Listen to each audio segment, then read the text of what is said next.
I've just been informed by a reliable source that this is heaven, and we've all made it. Live from the KJLL studios, here is your host, Jake Feinberg. Welcome, everybody, to the Jake Feinberg Show.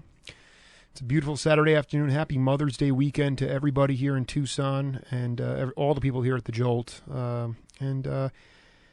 As we continue here on my journey, interviewing my heroes, my guest today is a man, Richard Davis, who is a bass player who does not limit himself technically or spiritually. He's played in free jazz settings with the likes of Eric Dolphy, spiritual jazz with Pharoah Sanders, exploratory world jazz with Pat Martino, as well as classical settings with the great Igor Stravinsky. He put out several albums as a leader on the venerable Muse label in the 1970s, and Downbeat magazine rated him the top bassist from 1967 to 1974. In the late 1970s, he moved from New York City to Madison, Wisconsin, where he lives today. And for the last 25 years, he's been teaching jazz at the University of Wisconsin, educating young adults on the need for racial tolerance and justice, among many other things. Richard Davis, thanks for taking the time, and welcome to the Jake Feinberg Show. Thank you. Richard, I wanted to ask you first off, you acknowledge that you had mastery of all European classical pieces when you were 18 years old. Breaking up a little bit. So you acknowledge that you had mastery of all European classical pieces when you were 18 years old. But because you were black, it kept you from participating in many professional settings. My question for you is expressively, how did you counteract this institutional racism? I just kept doing what I had to do, which is to play the bass. I knew that I could play the bass as well as any white person, so I just thought that the problems there was the problems with the white administrators. When you would go to a white administrator, what would they tell you? They wouldn't say nothing. They just won't call you. And they save you for last if you're auditioning. That's what you call microaggression. They don't have to say anything. It's what they do. Can you explain to the audience microaggression? Well, a black person might go into a store, and a white person gives them a look with negative vibrations. That's microaggression. People look at you like you're an alien or something like that. They don't have to say nothing. They just give you a look. And the look is not warming and welcoming. That's microaggression.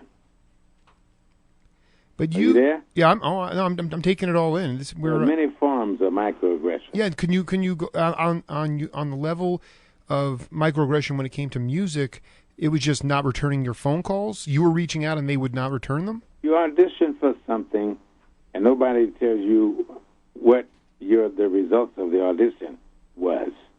And it was a known fact in those days and times they did not have black people in symphony orchestras. The only person who didn't care what color you were, in my estimation, and I met him, is, I'm lost for a name right now. Leonard Bernstein? No, well, Leonard Bernstein, too. Yeah. He was good. He didn't care what color I was. And the guy who conducted the Cleveland Symphony. Yeah, George know. Zell, that's who it was. Right. He didn't care what color you were. But there were so many of them just didn't like the fact that you were in the neighborhood. This was in the late 1940s. I guess what I'm trying to figure out is, did you... 50s. It was in the 50s. So you would not be... it was not an inclusive situation. It was not a warm situation. It was not a situation of love. And so did you play classical pieces with other people in a smaller capacity, or were you really in isolation doing your own thing? No, I played classical pieces with other people who didn't have a prejudicial element as part of their life in music. I played with not Ivy Anderson, but Mary Anderson's piano accompanist. I played with other college students on the campuses I went to. I played classical music with a lot of people. But it was a known fact that the major symphony orchestras or minor did not accept black people in the orchestra. That was just a known. Have you always been an anti-establishment person, or did this just seal the deal for you, or did you always it was just something where you just said right away, these people they look down on me, they're egotistical, and I'm going to set my own path. Did it start then, or did it start earlier in your childhood? Well, it started the day I was born. Can you talk a little bit about that? Racism starts when you're born.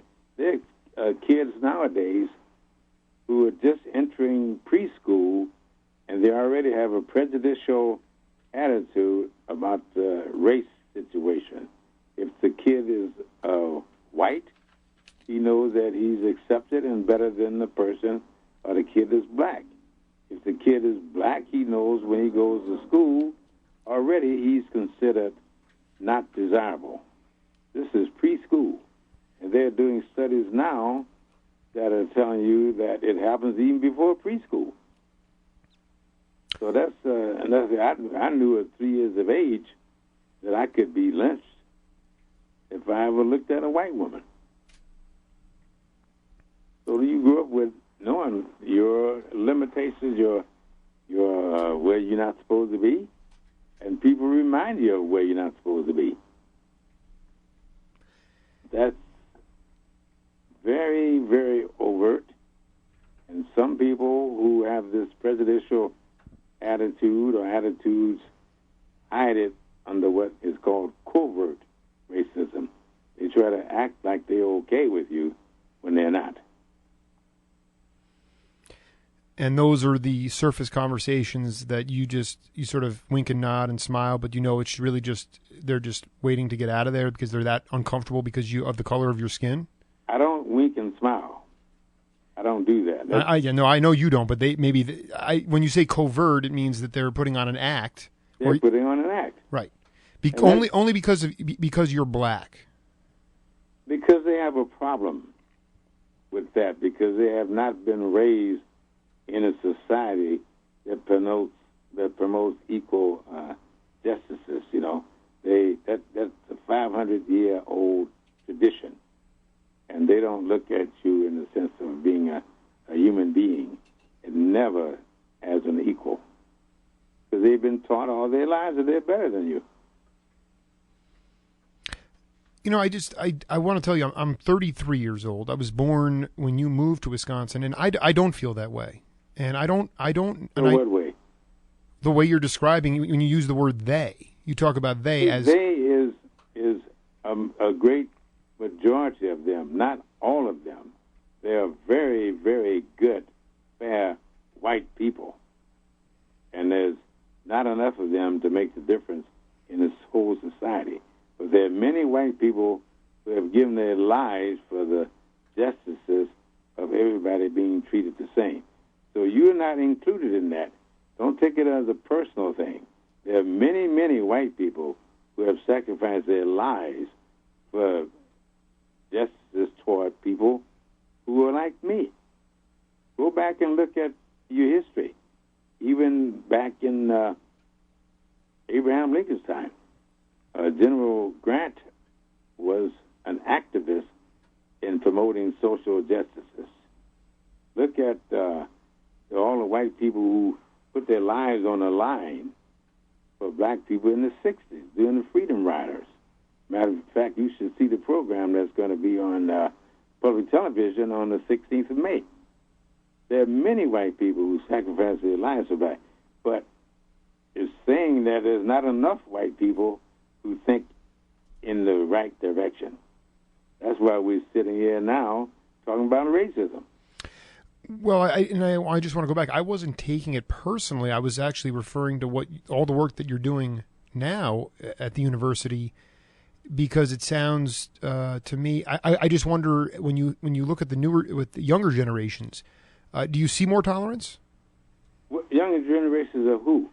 The students that you currently work with with the. You're talking about white students, black students, Hispanic students. I'm talking about the white students that you that are that are disappointed that they don't have enough diversity in their lives growing up. Do not have enough diversity in their lives because the university does not provide that.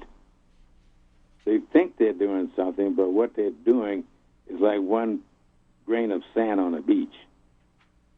And even the city I live in, Madison, thinks that they're very liberal, when they're not. Madison, Wisconsin General has more people of color incarcerated than any other state in the Union. And next to that is our neighbor next door to the west is Iowa. So you look at the numbers and demographics. I study these things with experts, and most of the experts I study these things with are white people who are allies of people who are like me. They tell me these things. And whatever I say is not opinionated, it's factual. Do you see with the students now a general a feeling of accepting people no matter what the color of their skin, as opposed to those who you might have seen back when you started the university or back in the early 50s? Well, let me answer that my way. I'm going to sidetrack your question for a moment to say, and to get my point across. Students who have my classes, white students in particular, are very much influenced by things that I talk about in the sense of racial issues. And some of them have had their eyes open to things that nobody else ever told them about. Certainly not some of their parents or their friends or their neighborhood or the media or the education system or the medical situations. They have been exposed to nothing but things that favor them. And you talk about institutionalized racism, you're talking about a big, big thing. The first institutionalized racism was slavery, and it's remained the same since that day. We have modernized slavery. You should read a book called The New Jim Crow by a woman named Michelle Alexander, because what I'm talking about now and what we're referring to started in 1452. It's just been modernized. Nothing has been changed. As William Faulkner said, history is what's happening today, not what happened yesterday.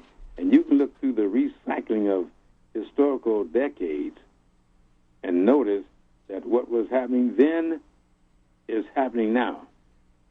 And I might say, in reference to you being Jewish, I'm sure you can say the same thing, that what was happening to Jewish people many, many years ago is still happening to some of them today. Well, actually, what the thing you just, when you rephrased it, I the thing that I held on to that you said that was most prescient is the idea that that things, I don't think I've realized how easy things have come for me being a white person, and the obstacles that are consistently there for those of color. But you know, I was going to ask. I have a question here about when you look back to the 1960s, because I know you talk about modernized racism, modernized slavery, but when you look back in the 1960s and the push for civil rights, now in the media structure that we live in, our culture tends to glorify that time. And I just wanted to ask you: do you think the civil rights movement had the intended consequences of that time with the Great Society and a lot of the civil rights issues, or did it fall short of illuminating and educating society on the need for racial tolerance? The same thing that they fought for 50 years ago, they could reissue that same fight today, because you cannot change the hearts of people with laws and sitting at a counter serving a sandwich. Those things can be redone today with the same impact of interest that they were done 50 years ago. But we have not marched forward from that, I would say, at all. A lot of people think that, we got Oprah Winfrey, we got Colin Powell, and now we have a black president. And some of them will say, what else do you want? Mm-hmm. As if that's an excuse for them not to do anything else. And they think that's great. But Obama is not in the restaurant or in the stores shopping with you when you being racial profiled. And people are looking at you as if you're going to take something. And while they're looking at you, there's some white people taking everything. When they talk about a war on drugs, they're not going to the big-time operators, the rich, white, middle-class people or above. They go to the poor neighborhoods, because then they take that black person off the street, put him in jail, and that is a form of genocide. That is a form of saying black women can't find a black man to marry because they're not available. That man can't vote. He's not given the privilege of being part of the voting system. And that is what happens. And it comes right down to when a black kid does something in school, as adverse to a white kid does something in school, the black kid gets suspended. He has a bad record.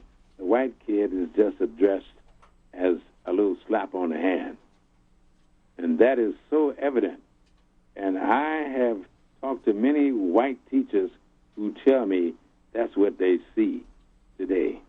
Not black teachers. They see it too. But I'm trying to tell you that white teachers are tired of this stuff too. They want to feel that when they're teaching a human being. But the system does not allow that human being to be treated in the same way, because there's something called white privilege that gives them the authority to do that. And when you see a man being shot and killed for not doing anything on the street, then you know that the system is just as it was years ago. There are many black people being incarcerated, serving time, and they haven't done anything. But you know who gets them out of jail? Young white females, innocent projects. So that's the proof that there's white people who are tired of the system too. And I know personally some of these guys who have been gotten out of jail, and I know personally some of the young white females in the law school right here where I teach who have gotten them out of jail because of projects that their professors have assigned them to. Madison is one of the more progressive towns in America. It is?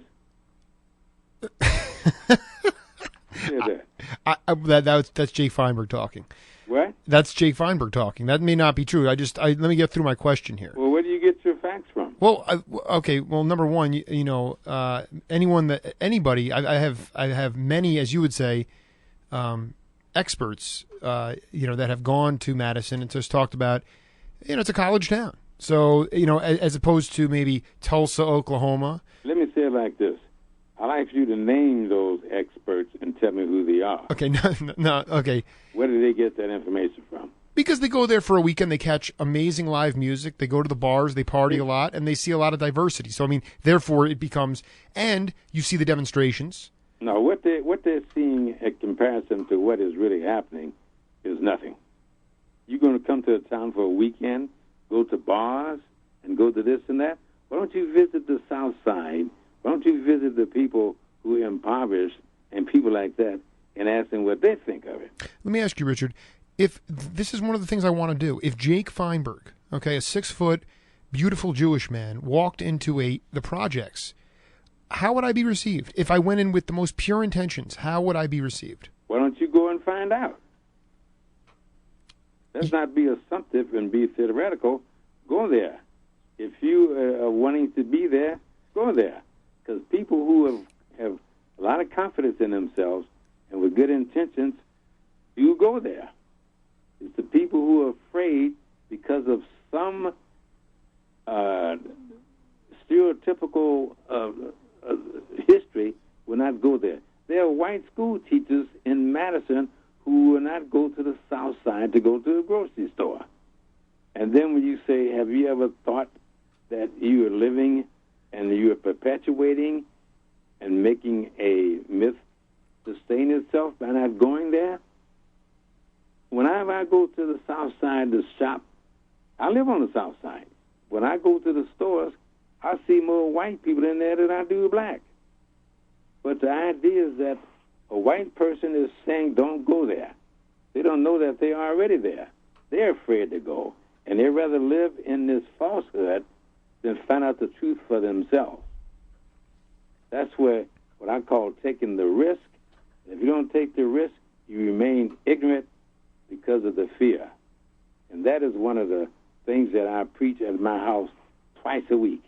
And most people I'm preaching to are white people. We're talking to a great bass player and spokesman, Richard Davis. We're approaching the bottom of the hour here, and we have a lot to get to. But Richard, I wanted to ask you, early on in your life, what was the biggest risk that you took? Look, the biggest risk I didn't take. Or you did take. For me, no matter what it was, I'm not a fearful person.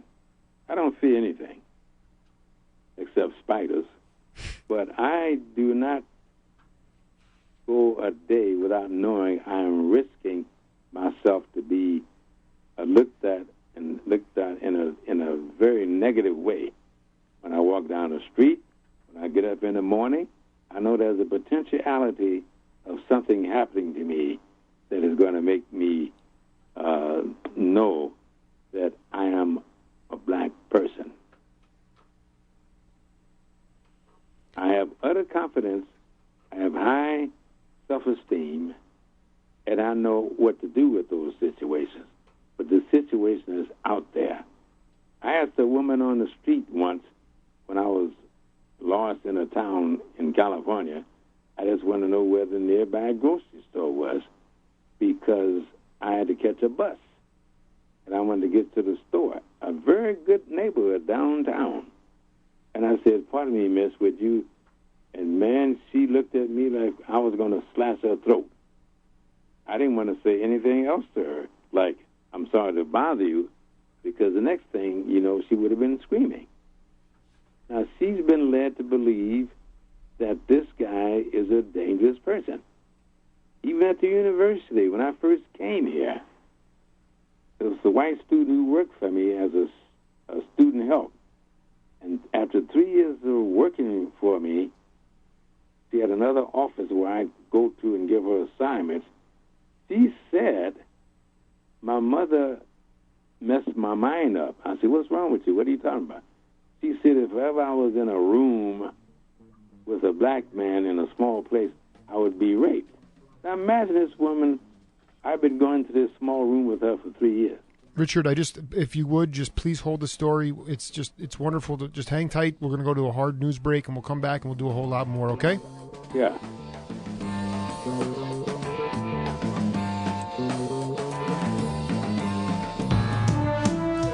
CNN Radio. I'm Lisa Campbell. New details, videos of Osama bin Laden, 5 of them confiscated last weekend, are now released. CNN's Barbara Starr says what's interesting is the way he looked. He is sitting in front of a television, a blanket around his shoulders, a knit cap, we believe, on his head, intently watching himself on TV, sort of nodding up and down. As victims of last week's tornadoes work to rebuild this weekend, an inspirational visit from entertainer Bill Cosby, who says he's witnessing signs of renewal. Trucks and maintenance things coming to clear up, as long as that's happening.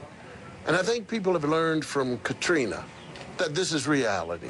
And 19 horses and their riders have geared up for the nation's most celebrated horse race as the Kentucky Derby gets underway. Starting gate opened just 6 minutes ago. This is CNN Radio. AutoZone. Make sure your car always stops quietly and safely with help from AutoZone. Get in the zone. AutoZone. There's more to a brake job than just changing pads. To do a complete brake job, you need to replace the hardware components and check your rotors and calipers for damage. Get quality Duralast brake parts, plus the expert advice to help you do the job right the first time, only at AutoZone. Stop quietly and safely every time. Get to AutoZone today. Get in the zone. AutoZone.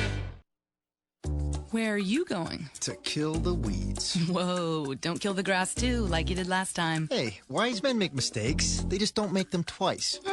What's different this time? This time, I've got Ortho Weed B Gon Max. It kills weeds down to the root, but unlike other products, it doesn't kill the grass. Ooh, so impressive. Well, I've done it the wrong way, so I figured I might as well try it the right way.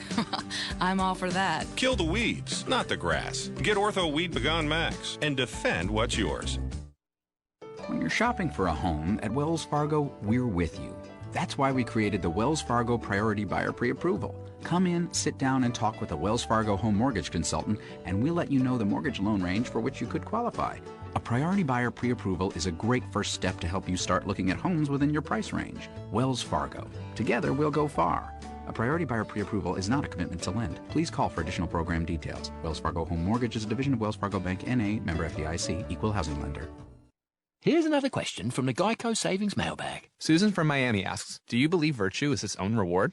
Ah, yes, indeed I do. But I also think cash is a pretty nice reward. And cash is exactly what you could save when you switch to Geico. Right. Yeah, and Geico also offers rewards in the form of good driver discounts, multi-card discounts, and defensive driver discounts. So maybe discounts are their own rewards. Hard to argue with that. For a free rate quote, visit geico.com to see how much you could save. Geico. 15 minutes could save you 15% or more on car insurance. Hi, this is Tommy DiMaggio. When your friends or relatives come to beautiful Tucson and you have already taken them to the Desert Museum in Sabino Canyon too many times, it's time for something different. What's different, you ask? Purple Mountain Pack Goats. That's me, Tommy DiMaggio, and my wonderful goats. We've been leading hikes in the Coronado National Forest for 15 years. We take people of all ages and abilities on beautiful hikes in the surrounding mountains and deserts. I provide great meals, animal companionships. We have day hikes or overnight hikes. We have been featured in Arizona Highways, the Sunday London Times travel section, National Geographic Canadian Travel Magazine. For information or for your personal hike, call 403-4056 or visit us on the web at azpackgoat.com or call 403-4056. Remember, bring your field guide, camera, and imagination. We'll bring the rest. A great lunch carried by the goats. 403-4056 or visit us on the web, azpackcoat.com.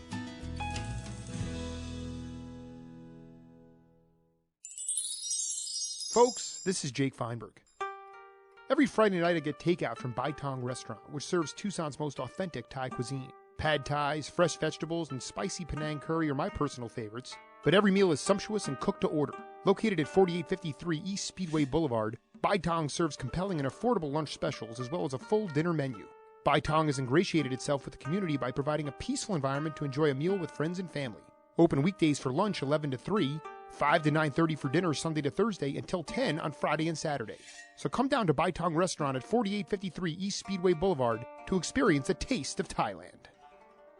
When Coffee Times first opened, many wondered how this standalone coffee hut could survive among the beasts of Java lore. But some 10 years later, the answer is a resounding yes. Located at 3401 East Speedway Boulevard, Coffee Times specializes in many different drinks from mocha fraps to lattes to my personal favorite, the Ice Power Coffee. The best part about Coffee Times is their convenient two-way drive-thru, lunch menu, and supreme service. Not to mention their weekly special. So next time you're in the area, head over to Coffee Times on Speedway between Alberton and Country Club. It will definitely kickstart your day. Folks, this is Jake Feinberg. One of the first things I wanted to do when I moved to Tucson was find authentic Chinese cuisine. After a tip from the Chinese Student Association, I headed over to Badar Chinese Restaurant. Well, it's been 7 years, and I have never looked back.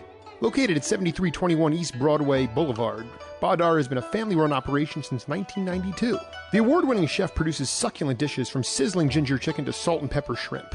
The thing that separates Badar from the rest is that the chef procures ancient oriental dishes with the exotic island flair of Taiwan. Most importantly, there are no gimmicks or razzle-dazzle at Badar. You won't find any flat-screen TVs or karaoke machines. Badar is a place to go enjoy good food and spend time with your family. It exudes peace and tranquility after a long week of work. So come down and check out Badar Chinese Restaurant. Hong Hao Chu. It's that good. Folks, this is Jake Feinberg. Being a father, I know there is nothing more important than your child's health. And nobody is more dedicated to children's health in Southern Arizona than Dwayne Dyson. Dr. Dyson is Tucson's finest pediatrician and has devoted much of his professional career to improving the lives of children. Located at 4530 East Camp Fort Lowell, Dr. Dyson's resume speaks for itself. After doing his undergraduate work at Cal Berkeley, his schooling took him to Morehouse School of Medicine, where he mentored young adolescents about the need for pediatric physicians in Atlanta, and worked extensively with infants at the Texas Children's Hospital. The special thing about Dr. Dyson is that while his in-house care is exceptional, he also prepares families about what to expect once they leave the office. Dr. Dyson provides comprehensive and honest analysis for all of his patients.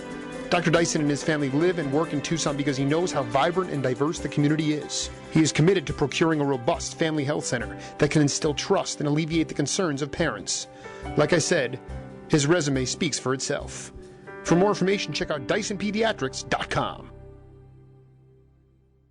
If you're not part of the solution, you're part of the problem. Be a part of a new coalition with Jake Feinberg. The second half of his show starts right now. Welcome back, everybody, to the Jake Feinberg Show, and I'm joined today by bass player and professor at University of Wisconsin, Richard Davis. Richard, thanks so much for taking the time this Saturday afternoon to spend with me. Well, it's funny that I heard this thematic thing as you came back to being with me on this show. It says if you're not part of the solution, you're part of the problem. Eldridge Cleaver. Is that what you said? I didn't say it. John C. Scott did, but yes, that was my line, yes. Quoted on your show. Mm-hmm. That is what racism is. If you're not part of the solution of racism, you are part of the problem. So that theme of who said that? Eldridge Cleaver. Eldridge Cleaver. He knew what he was saying. And he's one of the guys I admired during that period of time. But getting back to this story about this student. Go right ahead. She was told that if she was in a small area with a black man, he would rape her. And so she was blood red in the face when she told me that because she was embarrassed. And I asked her a question. Did your mother and father say if you were in a small room with a man that he would rape you? In other words, this particular family was taking the white person out of that scenario and saying that that's what black men do. And this is what a lot of young girls grow up thinking that what a black man would do. Not that a man would do, but saying white men rape women too. They were raping them in the 1600s on down to today. But they're not going to say anything bad about themselves. They're going to put it on the black person. And that's the same reason why this woman who drowned her kid, pushing them into a body of water in a car, said a black man did it. Because they feel that they have camaraderie with a white person, and that white person would believe that a black man did it because black men have been accused of things of that nature for centuries. And that's why the doctor in Massachusetts said a black man stabbed him and shot his wife because he thought white people would believe it because he's white and he's telling it to white people. Right, and he actually was the one that did it. Is that right? That's what I'm saying. Mm-hmm. But the reason he would say that is because he knows that a lot of white people are in cahoots with the same idea. And that's why people would look at a white person when they, what happened to me in Kentucky, I'm waiting to get served a hamburger, and the woman didn't serve me, and she looked behind me at a white person and asked him what he wanted.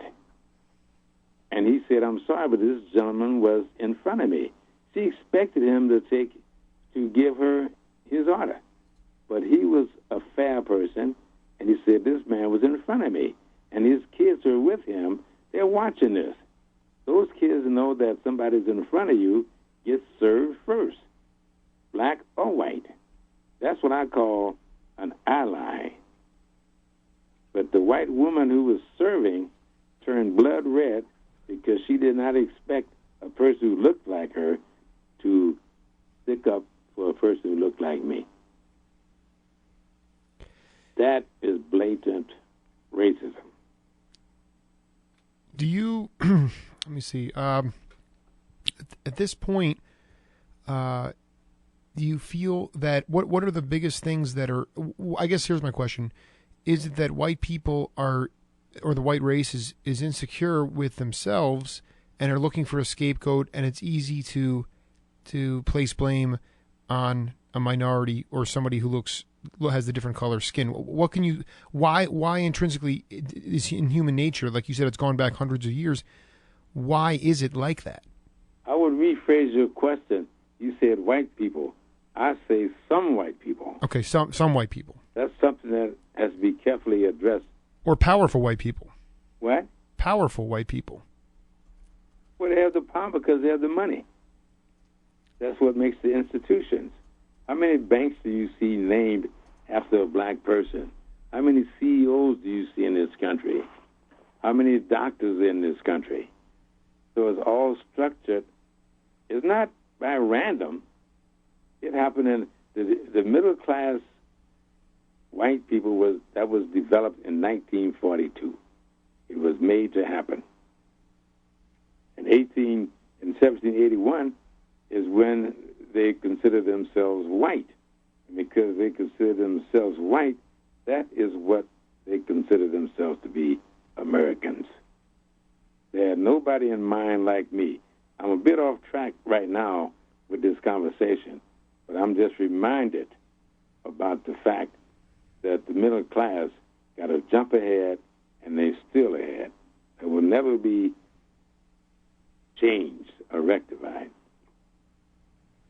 And you know what all this stuff comes from? Have you ever heard of White Privilege Conference? No. Well, you should investigate that, because it was started by a black man named Eddie Moore, Jr., and he was at a university in Pella, Iowa, when he started it 12 years ago. And now it's so big, it's unbelievable. He's advanced from 200 people to 2,200 attending once a year at this conference. And there's a lot of white people who are presenters there because they believe that they can't have a better life until everybody has a better life. It's not only a black person hoping for a better life, it's the white person who it will have a better life if he works with the idea of better life for everybody. And they are affected by that. They're affected because they're afraid to go on the south side of Madison. They're affected in so many ways. If they could get past that fear, it would be a better place for everybody. Let me just ask you, because I think playing devil's advocate here, white people, excuse me, some white people would say, well, look at Richard Davis. He dealt with the frustrations of unequal rights for many years, but because of his talent, you wound up being a sideman for amazing players, and you signed a record deal with Muse in the 70s where you were a leader on albums.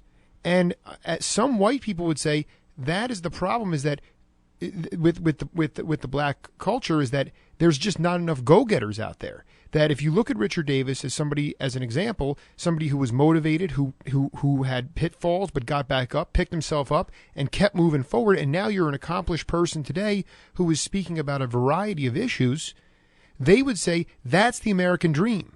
Don't blame white people for the problems of the black race, because look at Richard Davis. He was a leader. What you just said is why the problem is as it is today. Just so unwrap that for me. What?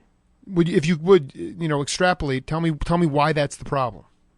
What you just said is typical white privilege scenarios. Why don't they pull themselves up by their bootstraps? That's what I'm saying. That's why I'm playing devil's advocate. Suppose if you don't have any boots. Suppose if from day one you were put on the sideline when you entered school. The teacher didn't like you. She looked at you as a failure. The moment he saw your face, he on your face. The principal doesn't like you. You're not going to get an education that's suitable. You're going to be looked down upon. What happens to a young kid who spots that and sees it? Something happens in the back of the brain. There's something back there that's about the size and shape of a walnut. It creates fear. When this happens to a black kid going to school, they either fight or take flight. And you catch them gazing out of the window. You catch them being unattentive to what is being taught because they know they are looked upon as something less. And then they begin to cause trouble. They don't raise their hand to answer a question because the teacher never calls on them.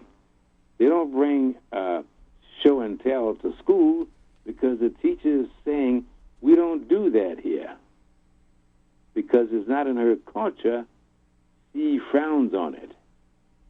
She is not open enough to maintain some type of spongy reservoir to gain information from this kid who is bringing something from his culture or her culture. And when the kid recognizes that, he doesn't bring anything in the class. Have you ever heard of Jane Elliott? Yes. Continue. What do you know about Jane Elliott? The thing that I think this is the reality is that we have situations where I asked you a question. Do you know who Jane Elliott is? You said yes. Is that what you said?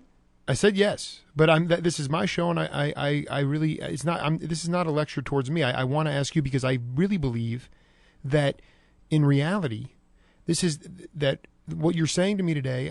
I believe that you believe it in all your heart and all your conviction, but even at a college level, politically, there's no way that you can be this hardened in your beliefs. Because I'm reading a quote here from you saying, we can all become students again, learning from our successes and failures and taking a position of humility as we reassess how far we have come, how much farther we have to go in growing towards the strength, wisdom, and maturity necessary for true diversity. That sounds to me like a scripted speech for that would be used at a university. That's not the kind of stuff that you're talking about right now.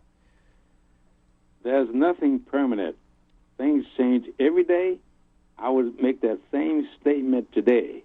It's the way you interpret it is what the problem might be. You haven't talked to me to ask me what do I think of what I said. You were just saying something I said maybe 10 years ago. But I can still say today that statement holds true today. If I'm giving you mixed scenarios, that's just the way it is, according to what you're seeing. According to what I'm seeing, I see it every day. And I get most of my information from white students who are trying to diversify their lives and change the situations at the university. Some of them come here hoping for diversity. They're not getting it. And they come to me to ask me, what is going on? I don't know if that's cleared up what you're saying as a quote. Well, okay, but what the quote to me speaks to is there's a glimmer of hope, and you seem quite hardened in your beliefs that we are somewhat in the abyss at this point, that we cannot make forward progress because of the institutional racism and this. But who is this we you keep referring to? The United States of America. Yeah, that's what I'm referring to. Right. United States of America. But do you believe that through growth and wisdom and maturity we can seek true diversity? Or I mean, how far? Well, let's look at this. What has happened in the last 500 years? That's a long time. Can you say that has been a progressive thing? 500 years? I'm being realistic here. I'm looking at it as it has been. What has happened to change racial profiling, for an example? What has happened to keep black men out of jail? What has happened to give kids a fair education? What has happened to make black kids feel proud about themselves? They don't show it up in the education system. The education system is based on the history of white people. I take somewhat exception to that because of okay, you can take exception to anything I say. I just say that I say that it doesn't it hurts me a little bit, Richard, only because for somebody that has a platform like myself, doing a radio show, albeit once a week here at the Jolt of KJLL, my heroes are the people that grew up, the black people, the black men and women, and the white men and women who came together during the 60s and 70s, and like the album cover I looked at today called "Very Rare," where there you are on the cover, laughing it up with Elvin Jones, and you have one hand on Art Pepper's shoulder, and there's Roland Hanna sitting down at the table, and those are the people that I connect with. So why are you bringing that up now? I have lots of white friends. and I guess all I'm trying to say is that that's what I identify with too, and that's why I'm on the journey that I'm at, and I'm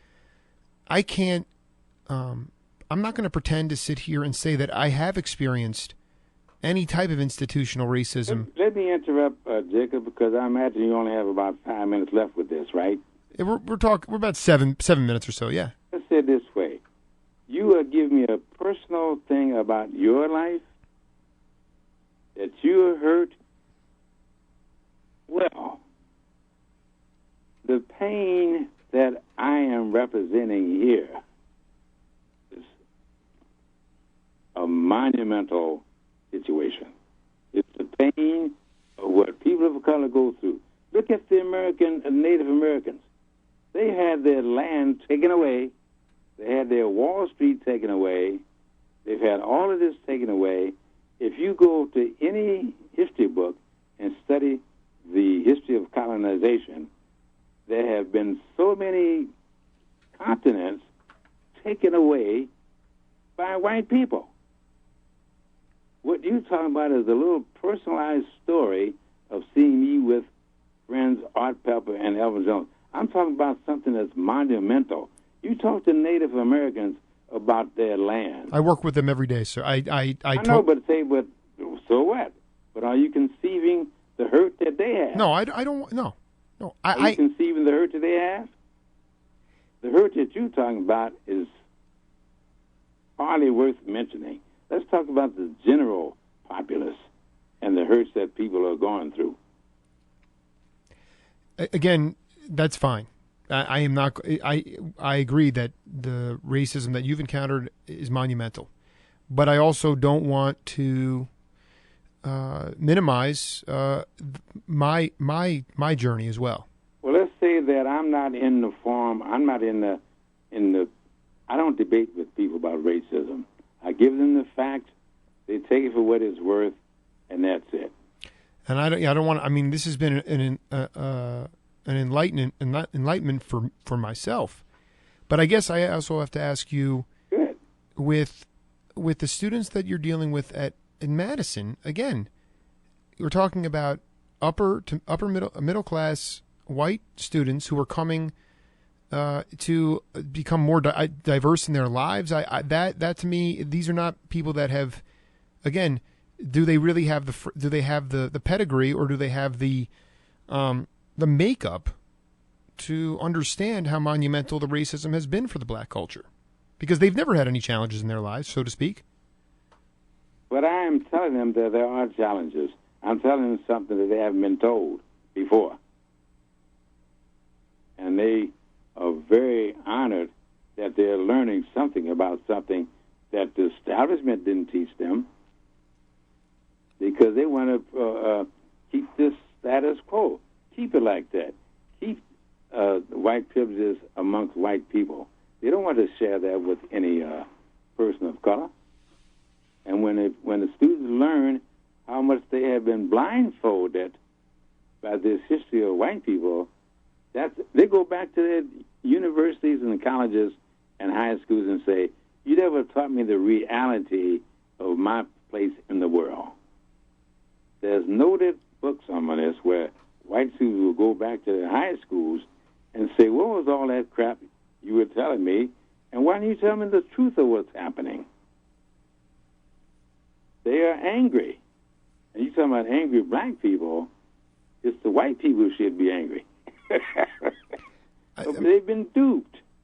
They've been told they're better than anybody else, that they're godlike. And these other people are not even worth considering. That was never a common theme. I never heard that uttered in Long Island where I grew up. And I grew up in a pretty diverse community. Never heard what uttered? That they're not worth considering because they're not equal to us. You have to do some reading, Jacob. You have to do some reading. I know what I tend to think is that as we've moved along in the last 30 or so years, we are a more multiracial culture. I mean, my wife is Asian. I'm Jewish. I have dear friends who have that are with black women. No longer is this a white picket fence, Dwight Eisenhower, 1950 society where Leonard Bernstein had to think twice about taking you down to the southeast. That doesn't happen anymore. Jacob, I'm trying to remind you that you were talking about a little. No, I'm not. No, dude. Thing in your life. You could go on a southeast tour of the United States right now, and there would be no problems. Jacob, is read demographics and facts on what you're talking about. And you know the name Tim Wise? No. Look it up on the line. Look up Jane Elliott. Look up Peggy McIntosh. Look up Joe Fagan. And start reading some books that takes me off the hook talking to you about this, because you can see some facts that are researched by experts on all these subjects I'm talking about. And the woman who told me about the incarceration of black people in the state of Wisconsin is right here on this campus. Richard, just two more questions for you. Number one, in the fall, would you consider coming back on to continue the discussion after I've done my reading? I talk about racism 24/7. You calling me is just one of the calls I get. So I'll take that as a yes. I welcome that as a yes. Number two, one final question. If Richard Davis was invited to Gainesville, Florida, to do a seminar on bass, that is something you could do in 2011 that you could not have done in 1948. Is that a yes or no? What are you getting at with a question like that? What I'm saying, we've evolved in some way towards. What are you getting at? We've evolved in racial tolerance in some way. But we have a long ways to go. We absolutely do. Okay. We absolutely do, and we have. I think that's in 1948 and 2011. Yeah, no, we haven't moved forward very far. Richard, tell me something. We have about 15 seconds. Who you see is your business. Okay? Mm-hmm. If you want to believe that, I'm not the man to change your mind. That's the way you see things. I think the next time we talk, it's about solutions and figuring out ways to move forward quicker than we have in the last 50 years. Richard Davis, thank you for being part of the Jake Feinberg Show. Sure. Bye-bye. See you next week, everybody. KJLL, South Tucson.